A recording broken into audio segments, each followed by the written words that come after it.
Hello everybody, welcome to the shop today. Today, or I should say this afternoon, or almost this evening, I got a hayman job. If you're not familiar with a hayman job, that's when your buddy shows up and says, hey man, can you fix this for me? I'm in a hurry. So I've got a hayman job for this evening. I got to get it done by tomorrow. What it is a hub for a pit bike. If you're not familiar with what a pit bike is, they use it in the pits at drag races and stock car races to ride around in the pit, and a lot of times to pull the car with up to the starting line so they don't build up a lot of heat in the engine. This particular hub has been doctored on by some people who weren't very smooth in their mechanicking abilities, and they stripped out these hubs that hold I believe it's the sprocket assembly, but it might be the wheel assembly. I'm not sure because all I got was this hub. My friend took it and drilled it out and tapped it oversized to an oversized bolt, but this one was so boogered up, he wasn't able to save the threads in it. So what he's asked me to do is to see if I could weld it up, machine it back off, and then he will actually use the sprocket to center punch and re-drill and re-tap the holes. I don't have that, so I don't have any way to relocate that for him. I've taken a look at this, and what I see is down in the bottom of these holes, there's a lot of Loctite down in there. It looks like somebody tried to over Loctite it, maybe even some JB weld of some kind. It's kind of what it looks like, some JB weld down in that hole. My plan for this is first, get the bearings and seals out of it so we don't roach that with the welding, because we'd burn those up real quick. We'll get those out, get it over to the parts cleaner, clean it up, get all the grease, built up dirt, grime off it. All right, so the first thing I did was went and drove the bearings and the bearing sleeve and seal out of it in the vise. I did that off camera. I took it over to the parts cleaner and I cleaned it and degreased it the best I could. He's got one very crunchy bearing here that looks like it had water sitting in it for a long time, and one real nice smooth bearing. The seal is definitely wasted. It's probably why that bearing went bad, is the seal is in bad shape. What I have right here is a ceramic aluminum wheel. We're going to use this to slot and open up this hole, and then on all three sides, 1, 2, 3. And then when I'm done doing that, I'll weld it and I'll overfill it a little bit. We'll put it in the lathe and we'll trim it back down to size and get it all true again. We want to use a ceramic wheel or a wheel that is designed for aluminum when we weld aluminum. I know a lot of guys try to cut corners and they take the regular steel abrasive wheels and or the flap disc wheels and they try to grind the aluminum. Here's why it's not a good idea. All of those wheels have abrasives in them that make no difference when we're grinding steel or stainless steel because they're relatively hard alloys. Aluminum, however, is very soft. Because the aluminum is so soft, a lot of those little shavings from the actual wheel embed into the aluminum. And then when we weld, that becomes part of our molten weld puddle, and those bits of grit, zirconia, whatever it is, aluminum oxide, whatever it is that's in that grinding wheel creates what they call a discontinuity. And a lot of times that's where a crack can form or a weak spot can form. So they make specific wheels that are designed as the abrasive sheds off to not embed into the material.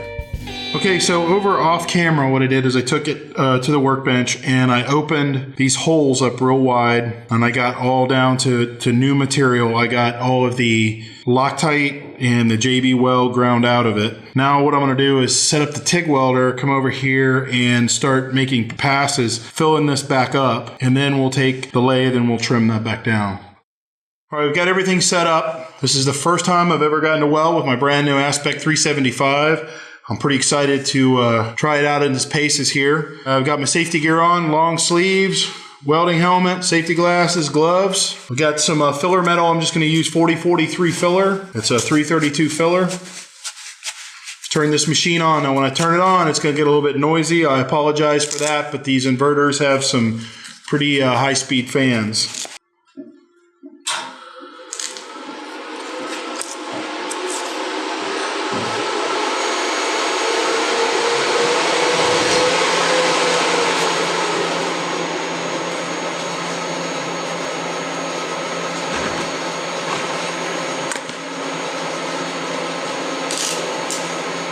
What I'm going to do, because this part is cold, I'm going to roll in nice and slow, let it build a little heat into the part so that I don't heat shock it any worse than I'm already going to, and then I'll start laying the bead down.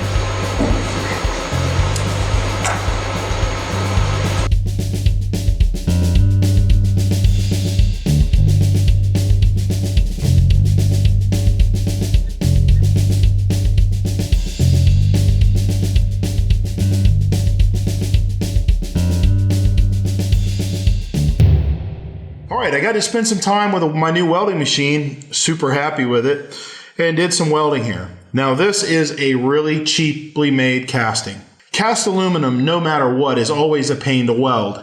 Here's why. Cast aluminum is a witch's brew of material. We don't know what's in it. We don't know what impurities and what grades of materials. Typically, on these cheap Chinese-made parts, it's a really low grade or low quality aluminum. It also has a lot of times air pockets or impurities in the metal.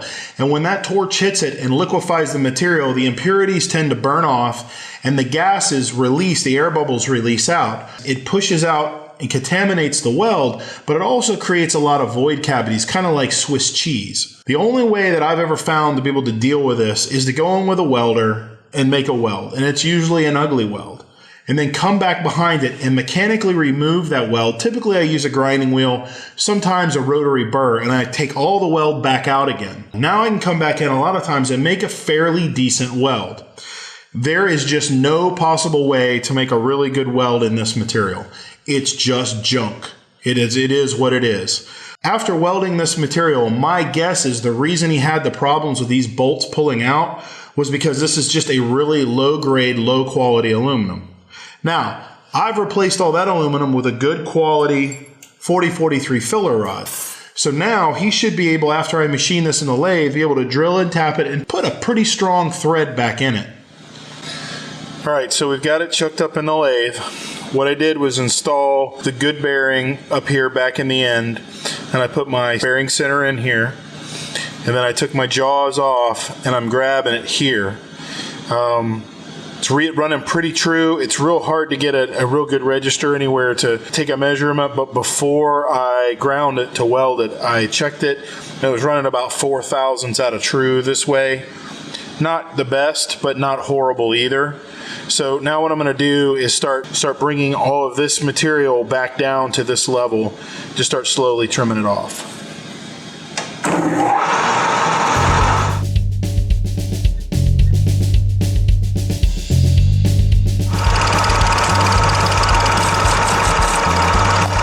That's a little kerosene, helps with aluminum to be a little bit of a lubricant and also keep the chips from building up against the cutter. See right in there where it's starting to get to fresh material. So that means we're starting to get down to our dimension that we want to be. We'll stop after this pass and take a look. So it's looking real good. I need to come a little farther forward and start taking some of this off this edge right here. It's probably 10 thousandths I need to take off, maybe just a little bit more. That gives us a nice clean face. There's no hollows in any of the welds. All this was ground out. So this is all new weld material. Let's do that. That's pretty doggone close. I can just barely catch my fingernail on that. I don't think I'm going to go any closer. That way he will still be able to register that wheel and use that as a register mark to get his center. Now what I'm going to do is bring the lathe out here, the cutter, and I'm going to profile this. We're going to clean this right here up.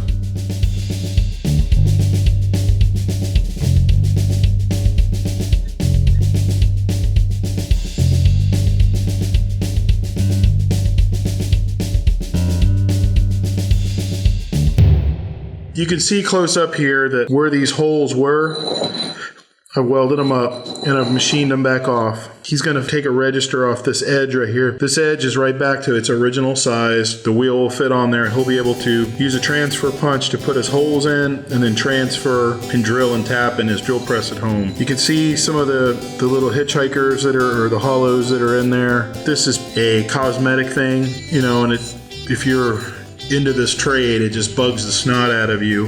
It's just a product of cast aluminum, and it's probably Chinese cast aluminum at that, and that's just stuff is just junk. There's nothing that really can be done about it. The material that I welded it in there with is a much better quality aluminum, so the threads are going to have a lot better bite. The aluminum's not going to give way as easily. We're going to mark this, hey buddy, can you help me out, project done. I'm going to deliver that first thing in the morning. He'll be happy to be able to get his pit bike up and running. and I'll be happy to have one more job out of the shop.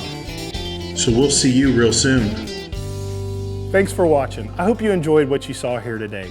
Be sure to subscribe to my channel and like us on Facebook. Please, somewhere down below here is a link. See you soon.